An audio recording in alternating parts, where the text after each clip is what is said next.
Titan Sports Time, hosted by Mike Parsons.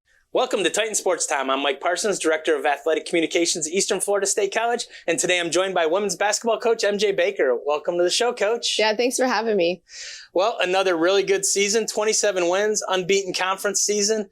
Talk about this season. Man, it's just been unbelievable. We had a rough start to our season, and it really humbled us in a lot of ways because coming off of last year, it just, I think we were coming off a high, and with junior college, you have to rebuild your culture every year. And we had 11 new players. So just setting the tone of who we are and what we're about, we had to really lock in early in the season. And then after that, I think they won 26 games straight, which is really incredible. We didn't do that last year. We had a great season last year. So really proud of how this team responded and how they handled the beginning of our season. And congratulations, you're back in the national tournament. You're going to the NJCAA Division I National Tournament for the third straight time. Just talk about going back to the national tournament. Man, I'm going to Casper, Wyoming. We're excited about, the whole environment is going to be so different than the last couple of years in Lubbock. So we get our buddy Tom, who's out there on the men's side, coaching out there, so to see him. But I'm really proud of the girls. One thing that has been something that the staff and I have been really big about at Eastern Florida is just being able to build a culture and build a program that is all about sustaining excellence and being elite. Not just on the court, but off the court. But sustaining that's really hard at junior college because every year you have a new team. So with us being able to do it 3 years in a row is a testament to all the people who came before who helped build this. But to be able to build something that lasts is really important to us. And we're trying to build a powerhouse here. So being able to do it 3 years is on our way. And talk about the team. This is a very different team than last year. What makes the group really special? Yeah, last year's team was just tough and we owned the paint, man. Our post players from last year were able to make up for a lot of mistakes. This year we don't have that. It's been a lot different. We've had to use a lot of IQ and intelligence and team.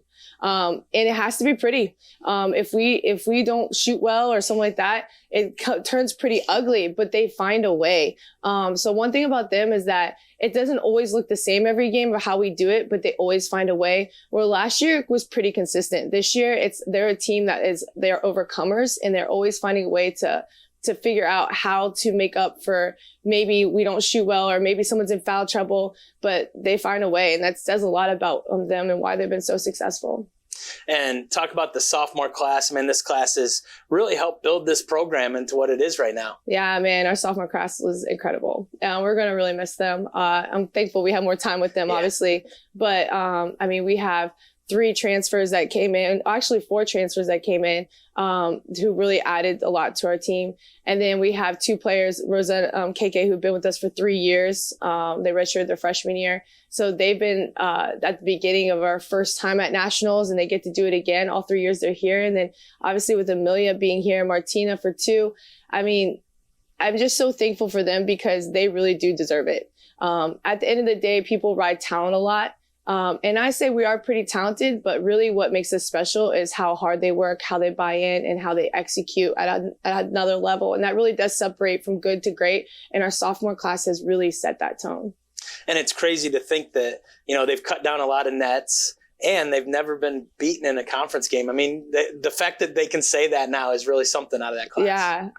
I'm still in awe by that. That pressure is building though, because it's coming at some point in time. Right. But it's who they are. They're winners on and off the court and they take pride in that. And I do believe you reap what you sow. And so, they're reaping the harvest and they deserve it. 3 straight national tournament appearances for you now. What does that mean to you? It just means I have really good players and really good staff and really good support. Being at Eastern Florida is something I never take for granted. Just working with you, working with the people behind the scenes right now. And it's just a testament of who we are at Eastern Florida and what we're about. And it makes my heart very happy just because we stand on love and treating people right and doing things right. Even though obviously you always have stuff coming against you in some way. We're not perfect in any way, but being able to earn our way to nationals is a way of just glorifying and kind of honoring the fact that we're doing it right. So we want to continue to do it right and continue to push for excellence in all that we do. So that's just a little you got it. And you're pat on the back that you're on your way. So the goal is always to win, but what do you really want to see from the girls this next week at the national tournament? I want to see it come to fruition of them fighting no matter what. We got hit pretty hard at regionals. Obviously, we won 26 games straight. So it is kind of hard. Like, you start getting comfortable, and I feel like we got hit to the ground hard. Northwest Florida did a good number on us in the semis. So in nationals, I want to see them respond and not quit. Even if we get hit in the face, I need them to get back up. And I didn't see that. Honestly, we had it within 8, and then they went on a little run. It was within 14. Then before you know it, we just kind of quit. So I want them to have no regrets at nationals. I don't want them to have, because we regret a lot from states right now. I just want them to be able to put it all on the floor, and whatever happens, happens, but have no regrets and just be thankful for the experience. Well, thank you for joining us today. Yeah, thanks, you guys. The women's basketball team will play in the NJCAA Division I National Tournament beginning Tuesday in Casper, Wyoming. You can follow all the action on EFSCTitans.com. We'll see you next time.